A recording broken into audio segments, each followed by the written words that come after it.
If I were a decade younger, I'd probably have the nerve to ask you out to dinner." The sentence slipped from Gideon Ashworth's lips before his mind could stop it, only registering after the rhythmic, gentle scraping of Imogen's paint scraper abruptly ceased. The silence that instantly descended upon the room was heavy and charged, the kind that alters the very atmosphere between two people. Keeping his gaze firmly locked upward, Gideon continued to work on the rotting wooden fascia board he was securing above the double doors of Callard's bakery. The timber had been sagging dangerously since early autumn, neglected by the locals of Stonebridge simply because no one believed Imogen Callard would stick around long enough for it to matter. She was 26 years old. He was 44. Gideon knew precisely how reckless his slip of the tongue had been. "Why 10?" she asked, breaking the quiet. With no graceful way to avoid her, Gideon finally looked down. She wasn't blushing, nor was she flustered. Instead, Imogen stood on the wooden porch with a smear of stark white primer across her left wrist, her mouth slightly curved in an expression that hovered between faint amusement and genuine curiosity.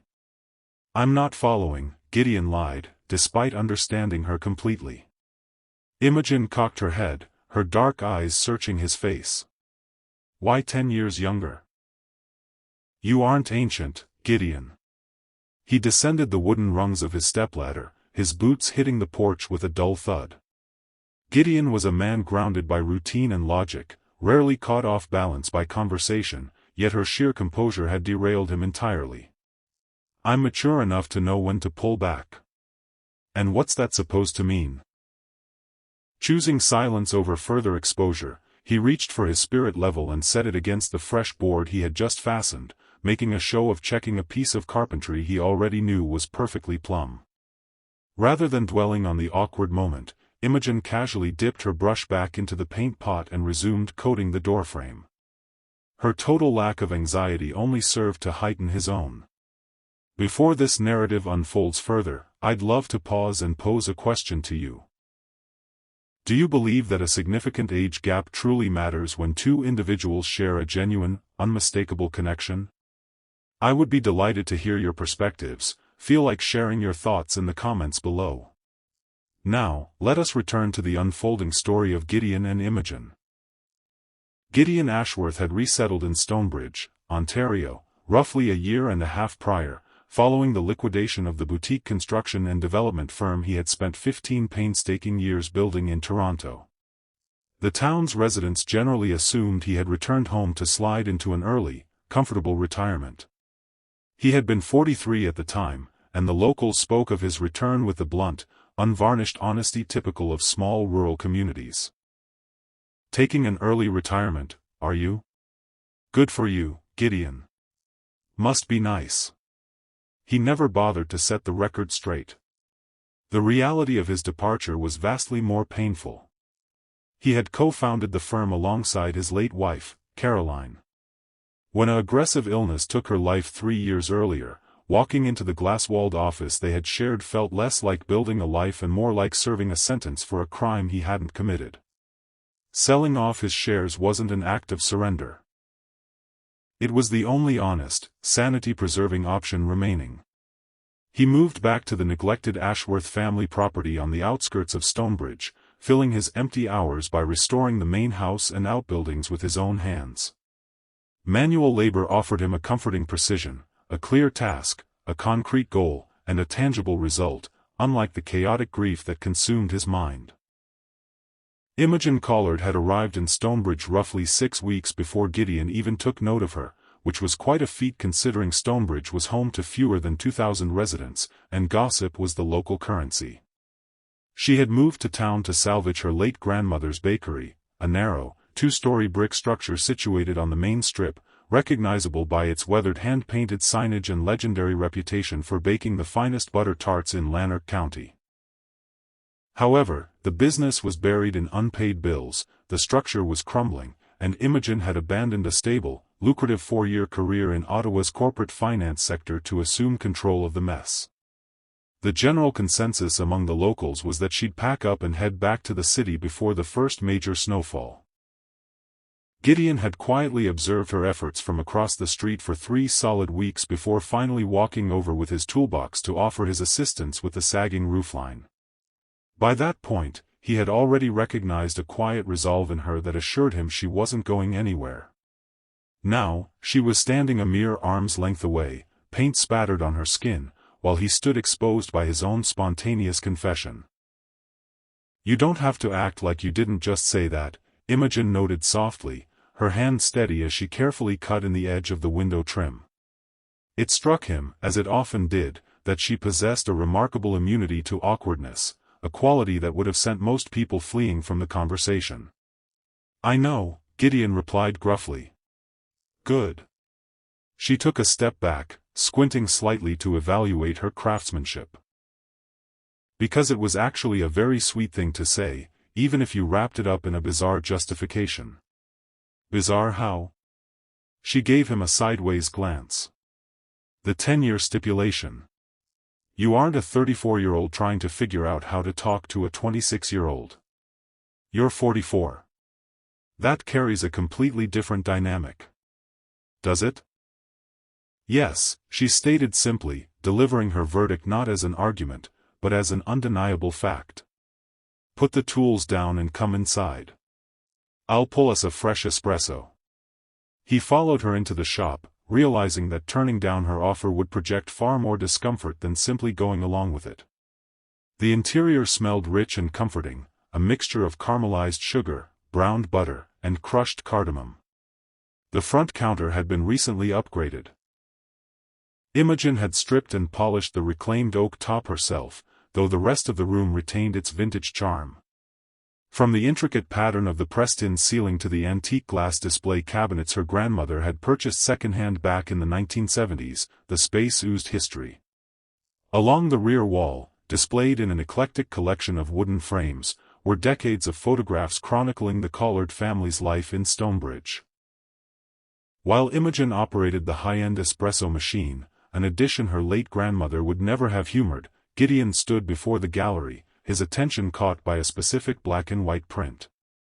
It featured a younger version of the storefront, with 2 figures captured in mid-handshake on the sidewalk, likely taken in the late 70s. The man on the left possessed the sharp jawline, broad shoulders, and rigid posture that Gideon saw every morning in the mirror. "Is that my father?" he asked, his voice low. Imogen turned off the steam wand and glanced over. "Which picture?" He pointed to the frame. She walked out from behind the counter, stopping beside him to inspect the photograph. Their shoulders nearly brushed as they peered at the glass. Standing alongside Gideon's father was a woman who clearly belonged to the Callard bloodline, though her features suggested she was perhaps an aunt or distant cousin rather than Imogen's grandmother. "I honestly have no idea who she is," Imogen admitted candidly. "Gran was terrible about documenting names on these old pictures." "That's definitely Harold Ashworth," Gideon stated with absolute certainty. "My father." Imogen studied the aged photograph for several moments, her expression unreadable. "Small town, long memory," she murmured at last, stepping back toward the coffee machine. They left the topic untouched for the rest of the afternoon, but the image lingered in Gideon's mind long after he returned to his farm. He couldn't shake the sight of his father extending a hand to someone in Imogen's family, a gesture that implied a pact, a greeting, or perhaps both. He tucked the thought away, telling himself it was merely a dusty piece of local history with no bearing on the present. The following Tuesday, at 9 o'clock sharp, a sleek black SUV pulled up to the curb directly in front of the bakery. A man in a tailored blazer stepped out onto the pavement. He appeared to be around 35, carrying himself with the easy, effortless poise of someone who had grown up with absolute financial security. Instead of a standard briefcase, he carried a leather-bound portfolio, a detail Gideon observed from across the street and immediately took a dislike to. As Imogen would explain to Gideon later that evening, the visitor was Drew Fenton, a senior representative from a high-end property acquisition group based out of Ottawa. For the past 2 years, Fenton's firm had been quietly buying up parcels along the county road, intent on developing a luxury heritage tourism precinct complete with boutique hotels, an artisan culinary trail, and upscale markets. The Callard Bakery property was the central, non-negotiable anchor parcel they had thus far failed to secure. Drew laid out his proposal on Imogen's freshly restored oak counter with the smooth, calm assurance of a man accustomed to closing deals. The financial offer was generous, more than generous, in fact. The figure was high enough for Imogen to clear every cent of the bakery's inherited debt, pocket a substantial profit, and return to her former life in Ottawa with her pride completely intact. Imogen stood quietly, listening to the polished pitch without interrupting once. When he finally finished, she looked him in the eye and said, "I'm not interested in selling." Drew blinked, caught off guard. "Miss Callard, surely you realize. This bakery has been owned and operated by my family since 1961, Imogen interrupted, her hands resting flat on the counter. My grandmother entrusted it to me because she believed I would protect its legacy. That is precisely what I intend to do." Drew recovered his composure swiftly, flashing a practiced smile. "The offer will remain on the table for 30 days. I strongly encourage you to reflect on it before giving a final rejection." "I'll keep it in mind," she replied calmly. "But my answer won't change." By mid-afternoon, news of the corporate offer had circulated through every shop in Stonebridge. By nightfall, the town was divided into two distinct camps, those who argued Imogen should take the money and be realistic, and those who admired her determination to hold her ground. Doris Mack, the proprietor of the dry goods store, made a point of suggesting to several customers that Imogen's sudden stubbornness was entirely tied to Gideon Ashworth's constant presence. "It's quite convenient how there's always something broken over there," Doris had remarked dryly. "And even more convenient how Gideon is always the one showing up with his tools." The implication was clear, and it was far from subtle. When the gossip reached Gideon's ears, he deliberately stayed away from the bakery for 4 straight days. He finally returned under the pretense of repairing a section of the rear wooden fence she had mentioned weeks earlier. When he stepped into the backyard, Imogen immediately walked out, holding 2 mugs of coffee. "I heard what Doris has been telling people," she said without preamble, handing him a mug. "I'm sorry about that," Gideon said, keeping his eyes on the broken fence posts. "Why are you apologizing? You weren't the one spreading rumors." She leaned against the doorframe, watching him carefully. "Although I did notice you managed to make yourself scarce for 4 full days. I didn't want to give the local gossips any more fuel." "And did your disappearing act work?" she asked, raising an eyebrow. Gideon met her gaze. "No. Not really." "Exactly." She pushed off the frame and gestured toward the yard. "Now drop the guilt and help me fix this fence, Gideon." They spent the remainder of the afternoon working side by side in the brisk October air. When the job was done, they sat on the wooden back step, drinking cold lemonade under an unseasonably warm autumn afternoon sun. It was then that Imogen brought up a discovery she had made months earlier. She described an old metal tin she had pulled from the dusty crawlspace beneath the kitchen while cleaning out her grandmother's things. Inside were stacks of old utility receipts, forgotten letters, and a formal, handwritten document she hadn't quite understood at the time. "What kind of document?" Gideon asked, setting his glass down. "Some sort of legal agreement," she replied. "It bears both of our family names."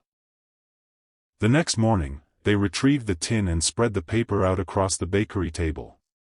The document was a legal partnership contract dated autumn of 1978, executed between her grandmother, Vera Callard, and Gideon's father, Harold Ashworth. It outlined a joint property agreement regarding the shared rear access lot connecting their 2 properties. Crucially, a specific clause stipulated that neither party, nor their legal heirs, could sell, divide, or transfer their respective land holdings without obtaining the express, written consent of the other family. Gideon carefully read through the aged cursive twice. "Did Vera ever mention this to you?" Never, Imogen said softly. Did your father ever talk about it? No. He never said a word. He rested his hands on the table, staring at the signatures. What are the legal implications?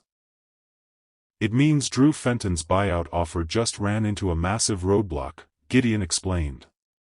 If this agreement is legally binding, the bakery cannot be sold without my formal approval. He paused, looking at her intently. And by the same token, the Ashworth property cannot be sold without yours. Imogen absorbed the revelation silently. So, our family lands are tied together. Legally speaking, absolutely. She looked down at the document. Is that a good thing or a bad thing? I honestly don't know yet, Gideon confessed. At that exact moment, a sharp knock echoed from the glass door of the bakery. Drew Fenton stood outside. Having conducted his own preliminary title search through municipal archives, a reference to the 1978 covenant had surfaced, bringing him back to Stonebridge. Rather than retracting his bid, he wanted to clarify the situation face to face. To Gideon's mild surprise, the land developer presented his case with complete transparency. If this agreement stands, Drew said, looking between the two of them, we cannot close the deal on this parcel without your signature, Mr. Ashworth. Which means the two of you need to arrive at a joint decision. He gave a polite nod. I'll give you both time to discuss it. He exited without pushing further, but his departure left an unmistakable tension in the air. Over the week that followed, Gideon pulled back again, finding petty excuses to avoid the bakery for 3 days, then 5, until a full week had elapsed. Drew Fenton returned to Stonebridge twice during that interval, ostensibly to ask minor legal questions that could easily have been addressed in a brief email.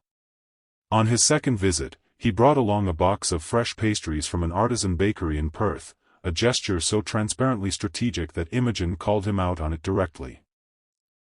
Drew had laughed, readily admitting his calculated charm, and Imogen had laughed along with him. Gideon happened to catch that exact moment through the bakery window as he drove past. He tried to convince himself that it was none of his business, yet he found himself repeatedly glancing across the street at night to see if her lights were still on. On 2 separate mornings, he found himself driving past her shop at 6 in the morning just to ensure she had unlocked the doors safely. A habit he could neither logically justify nor bring himself to examine too closely. On Thursday night, a severe weather front swept in from the west, drenching the county in torrential rain and heavy wind. By 11 o'clock, power lines were down across half of Stonebridge, and a massive spruce tree had collapsed across the lane behind Callard's bakery, completely blocking the rear exit. Before his rational mind could talk him out of it, Gideon grabbed his gear and headed into town. He slipped through the unlocked side door of the bakery, finding Imogen in the dark kitchen, working calmly by the amber glow of a single candle as she covered rows of dough set to proof for the morning rush. She looked up at the sound of his heavy footsteps, showing no surprise whatsoever at his sudden arrival. You came, she said quietly. The fallen tree in the lane, Gideon said, lifting the heavy chainsaw in his hand. I came to clear it out. In the middle of a downpour? It's just water. Imogen studied his rain-streaked face in the candlelight for a moment before stepping back. Give me a second. She grabbed a heavy flashlight and walked out into the storm with him, holding the beam steady as he worked. For nearly an hour, over the deafening roar of the saw and the howling wind, neither of them spoke. When the log was finally quartered and hauled clear, they stepped back inside, dripping wet. Imogen lit the gas stove and boiled water for tea, the quiet intimacy of the storm rendering their usual defenses completely useless. Drew asked me to go out to dinner with him, Imogen said quietly, pouring the hot water into 2 mugs. Gideon wrapped his cold hands around the warm ceramic. He seems like a decent man. He is, she agreed, looking directly into his eyes. I turned him down. Gideon remained silent, refusing to ask the question hanging between them. She saw his restraint and let out a faint, frustrated sigh. You always do this, she observed. Do what? You step back and wait for me to volunteer information so you never have to take the risk of asking for it. And then, when I tell you, you shut down entirely. She set her mug on the counter with a soft thud. You've been playing this game with me since October. Imogen, I told you I didn't want to go to dinner because I have no desire to date Drew Fenton, she continued, holding his gaze relentlessly. And you know exact reason why, Gideon. You've known for a long time. Rain battered against the bakery windowpane. Gideon stared down into his dark tea. Say something, she pushed gently. You're 26 years old, he said quietly. I am fully aware of my age. And I am 44. I can do the math, Gideon. People in this town talk. They're already talking. She took a step closer to him. Doris Mack has her theories. The entire town has their opinions. They had plenty to say about me taking over this failing business, too, and yet here I am. I don't need you to shelter me from local gossip, Gideon. What I need is for you to stop looking for exit ramps before we even give this a chance to start. Gideon looked at her for a long, heavy moment. I just don't want to mess this up. Then don't. It isn't as simple as that. When you made that joke about being 10 years younger, Imogen said carefully, her voice dropping, back when you were on that ladder, what were you really trying to say? Gideon swallowed hard. The quiet in the room was overwhelming. I was trying to admit that I'd noticed you, he confessed, his voice barely above a whisper. That I'd been watching you for far longer than was appropriate. And that I had no idea what to do with those feelings. Imogen exhaled a long, slow breath. That is easily the most honest thing you've ever said to me. I know. So tell me the rest. He couldn't. As the storm began to subside, Gideon excused himself and walked out into the night. Imogen didn't attempt to stop him, though she spent the next 48 hours furious with herself for letting him walk away so easily. On the third morning, she decided she was done waiting. She marched straight across town to the Ashworth farm. She found Gideon standing on his back porch in the cool morning air, cradling a cup of coffee while studying a rolled-up set of architectural blueprints spread over the railing. Behind him, the bed of his pickup truck was loaded with heavy tools and equipment, a clear sign he was preparing to leave town for an extended period. Where are you headed? She asked sharply, stepping into the yard. He looked up, startled by her presence, but he lacked the heart to pretend he didn't know why she was there. I took a structural consultation gig up near Renfrew. An old timber mill needs an assessment. For how long? A few weeks. Maybe a month. Imogen looked at the packed truck, then back at him, her eyes narrowing. You're running away. I'm going to work. You're loading your truck at 6 in the morning so you can slip out of town before I notice, she challenged, taking the porch steps with steady purpose. I have spent 3 months letting you dictate the terms of whatever this is, letting you decide how close we get, when we talk, and when you go silent. I'm not going to throw a fit or plead with you to stay, because that's not who I am. But I am going to say this once, and I want you to hear every word.